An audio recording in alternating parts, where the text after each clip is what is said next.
In this lesson, I'm going to be using markers and pens to create values in the image of the Starry Night. When you are choosing pens, it's nice to have a variety of sizes or textures. So if you have 0.7s, those are generally your pretty fine pens, but they also come in ultra fine. So see if you can find some of those smaller tips to use on your marks. When you are starting with an artwork where you're just going to be doing black and white, it's nice to start with kind of your darkest areas and then work your way to some of the lighter areas, because you can always make things darker, but you can't really make your lighter areas any lighter once you put the material on there. So it's kind of nice to start dark and then try to work your way lighter, and then work backwards if you need to a little bit to make your darker areas a little darker if you need to. But if you start light and you accidentally go too dark, you can't really fix it. So there's not a way to change that once you do it. So when you're using pen to create dark values, I'm going to just zoom in here a little closer. You want to think about the direction of your pen stroke, of your, not your brush, your pen. And even though your goal is to make very, very dark values, that is almost to color it in solid black, you don't just want to scribble color, scribble color, scribble color. If you do that, more than likely your artwork will show that as your process, and it won't really create a sense of purpose in your motions, in your movement of your pen, and that will show up in your final artwork.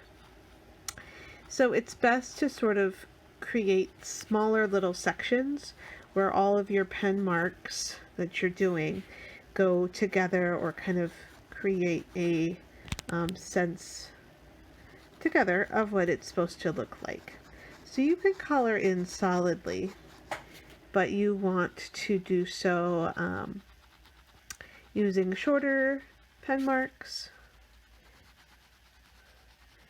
that may create those very, very dark solid values. Or you can also consider using some different pen techniques to show value in your work.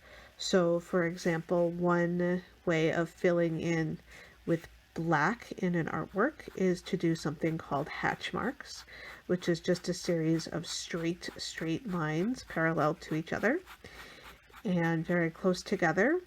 These are very close hatch marks, creates almost a solid. Another kind of mark is a cross hatch mark. So that's where you do very, very solid lines like this, and then you cross, you do another set of solid lines going a different direction. And for cross hatch marks, you can actually change your direction several times. And the more you layer up, the darker that's going to be. Okay, that'd be cross hatch. And both of these, hatch and cross hatch, you can space those lines out to create differences in values.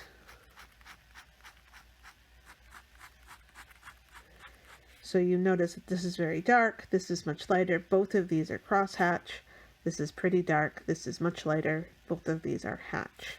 There's also marks called squiggle, where you just scribble with your pen, usually in loop-de-loops or zigzags. And then you can also do this bigger, where you're leaving more white space. This is also another type of scribble mark. And then there are things called contour lines, which is where you're doing kind of a series of hatch marks, but instead of straight lines, they're curved lines.